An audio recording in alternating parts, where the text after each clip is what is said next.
પ્રયાગરાજની પવિત્ર માટીમાંથી વડોદરાના આર્ટિસ્ટે બનાવી શ્રી ગણેશની 151 મૂર્તિઓ। ભારતની સાંસ્કૃતિક પરંપરા અને આધ્યાત્મિક વારસામાં નદીઓ તથા તેમની પવિત્ર માટીનું વિશેષ મહત્વ છે। પ્રયાગરાજનો ત્રિવેણી સંગમ, જ્યાં ગંગા, યમુના અને સરસ્વતી નદીઓનું સંગમ થાય છે, તેને અત્યંત પવિત્ર સ્થળ માનવામાં આવે છે। અહીંથી લાવવામાં આવેલી માટીનું ધાર્મિક અને આધ્યાત્મિક દ્રષ્ટિએ વિશેષ સ્થાન છે। વડોદરાના પ્રતિભાશાળી કલાકારે આ પવિત્ર માટીની મૂર્તિનું સર્જન કર્યું છે। તેમણે લગભગ 151 જેટલી શ્રી ગણેશજીની મૂર્તિઓ તૈયાર કરી છે। આ કાર્ય માત્ર કળાની અભિવ્યક્તિ નથી, પરંતુ એક ઊંડો સંદેશ પણ આપે છે। માટીમાંથી બનેલી મૂર્તિઓ કુદરતી રીતે પર્યાવરણને અનુકૂળ છે। વિસર્જન સમયે તે પાણીમાં ભળીને પર્યાવરણને નુકસાન કરતી નથી। આજના સમયમાં જ્યારે પ્લાસ્ટર ઓફ પેરિસની મૂર્તિઓ પર્યાવરણ માટે પડકારરૂપ બની છે, ત્યારે આવી પહેલ સમાજ માટે પ્રેરણારૂપ છે।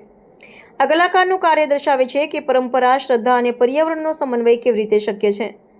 શ્રી ગણેશજીને વિઘ્નહર્તા અને બુદ્ધિના દેવતા તરીકે માનવામાં આવે છે। તેમની આ માટીની મૂર્તિઓમાંથી આધ્યાત્મિકતા સાથે સાથે કુદરત પ્રત્યેનો સન્માન પણ ઝળકે છે।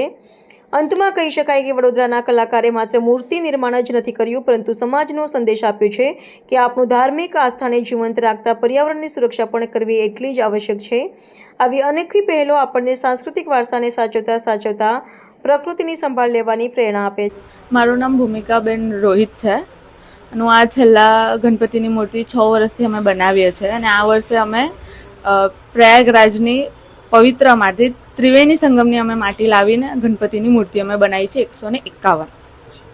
અને અમારી આશા એ જ છે કે પ્રકૃતિને નુકસાન ના થાય એના માટે અમે માટીની મૂર્તિ બનાવીએ છીએ કે લોકોના ઘરે બાપા બિરાજમાન થાય અને સુખ, શાંતિ અને સમૃદ્ધિ આપે અને આશીર્વાદ આપે। હા, અમે આ મૂર્તિ નિઃશુલ્ક આપીએ છીએ।